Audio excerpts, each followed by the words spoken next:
কণ্ঠশিল্পী নোবেল নামে এক ব্যক্তি আছেন। অনেকদিন থেকেই তার নামে নানা আলোচনা। একের পর এক বিয়ে করা, নারীর সাথে প্রতারণা করা, এই ঘটনাগুলো কিন্তু গত বেশ কিছুদিন থেকে মিডিয়ায় আসছিল। তার নাম হচ্ছে মাইনুল আহসান নোবেল। আমার ধারণা যে এই লোকটা মানসিক বিকারগ্রস্ত। তো আজকে দেখেন তাকে এক নারীকে তার বাসায় রেখে 7 মাস ধরে ধর্ষণ করছিল। 999 পেয়ে উদ্ধার। আমার ধারণা লিভ টুগেদার করছিল, তারপরে হয়তো ওই নারী হয়তো আশ্বাস দিচ্ছিল বিয়ে করব, কিন্তু পরে হয়তো বিরোধ হয়েছে, কল করছে, তারপরে পুলিশ আসে। নতুবা 7 মাস ধরে সে পালায় যেতে পারলো না কেন সেই নারী, সেটা একটা প্রশ্ন। প্রশ্ন যাই থাকুক না কেন, এখানে আমার ধারণা যে এটা একটা সঠিক কাজ করছে। শিল্পী সমাজ বা কেউ কিন্তু প্রতিক্রিয়া জানাবে না, অন্তত এই নোবেলের ব্যাপারে। কারণ নোবেল আগের থেকে একটা কালপ্রিট হিসেবে বা একটা যে আবর্জনা, একটা যে খারাপ লোক হিসেবে মোটামুটি প্রতিষ্ঠিত। নুসরাত ফারিয়ার ব্যাপারে যেমন সব মহলে প্রতিক্রিয়া দেখিয়েছে, এইরকম লোকের ক্ষেত্রে দেখাবে না আমার বিশ্বাস। তো কি ঘটনা? কণ্ঠশিল্পী মাইনুল আহসান নোবেলকে গ্রেপ্তারের বিষয়ে পুলিশের ডেমরা থানার ভারপ্রাপ্ত কর্মকর্তা মাহমুদুর রহমান বলেন, তিনি অর্থাৎ নোবেল এক নারীকে 7 মাস একটি বাসায় আটকে রেখে ধর্ষণ এবং নির্যাতন করছিলেন। জাতীয় জরুরি সেবা 999 নম্বরে কল পেয়ে বাসাটি থেকে নারীকে উদ্ধার করা হয়। পরে নোবেলকেও গ্রেপ্তার করা হয়। মঙ্গলবার ওসি মাহমুদুর রহমান জানান এই কথা। সোমবার রাতে রাজধানীর ডেমরা থেকে নোবেলকে গ্রেপ্তার করার কথা জানায়। আজ প্রথমে ঢাকা মহানগর পুলিশের গণমাধ্যম এবং জনসংযোগ বিভাগ থেকে পাঠানো খুদে বার্তায় এই তথ্য জানানো হয়।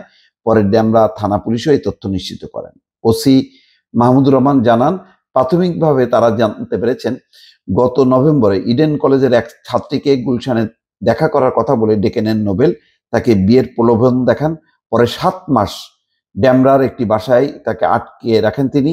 এই সময় তিনি ছাত্রীকে নির্যাতন এবং ধর্ষণ করেন। এই ভিডিও দিয়ে তিনি ছাত্রীকে ব্ল্যাকমেইলও করছিলেন। এটা গুরুতর অন্যায় এবং এই অভিযোগগুলো কিন্তু অতীতেও আছে অন্যান্য নারীর ক্ষেত্রেও। সম্প্রতি নোবেল এক নারীকে সিঁড়ি দিয়ে টেনে নামাচ্ছেন, সেটাও কিন্তু ভাইরাল হয়েছে। এমন একটা ভিডিও সামাজিক যোগাযোগ মাধ্যমে ভাইরাল হয় বলে উল্লেখ করেন ওসি মাহমুদুর রহমান। তিনি বলেন, ভিডিওতে থাকা নারী ওই ভুক্তভোগী ছাত্রী। ভিডিওটি দেখে ছাত্রীর মা বাবা টাঙ্গাইল থেকে ঢাকা এসে বিস্তারিত জানতে পারেন। পরে তারা ওই জাতীয় জরুরি সেবা 999 নম্বরে ফোন করে ঘটনাটা জানান। তার মানে ওই ছাত্রীর এমন অবস্থা যে তার কল করার মতো অবস্থা ছিল না। তার বাবা মা টের পেয়ে যখন নিশ্চিত হয়েছে তারই মেয়ে, তারা ঢাকায় এসে কল করে তাকে উদ্ধার করে। গতকাল রাত 10টার দিকে ডেমরার একটি বাসায় অভিযান চালিয়ে এই ছাত্রীকে উদ্ধার করা হয়। তখন পুলিশের উপস্থিতি টের পেয়ে নোবেল পালিয়ে যায়।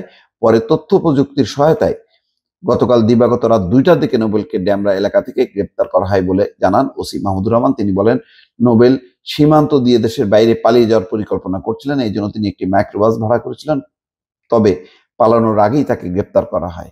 নোবেলের বিরুদ্ধে ধর্ষণ এবং নারী নির্যাতনের অভিযোগে মামলা হয়েছে বলে জানান। এছাড়া ধর্ষণের ভিডিও ধারণ করে ছাত্রীটিকে ব্ল্যাকমেইল করার অভিযোগে নোবেলের বিরুদ্ধে পর্নোগ্রাফি আইনেও মামলা করা হয়েছে।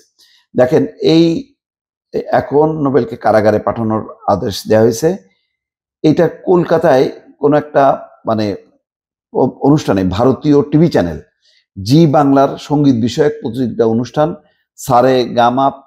সারে গামা পা অংশ নিয়ে ব্যাপক জনপ্রিয়তা পায় নোবেল।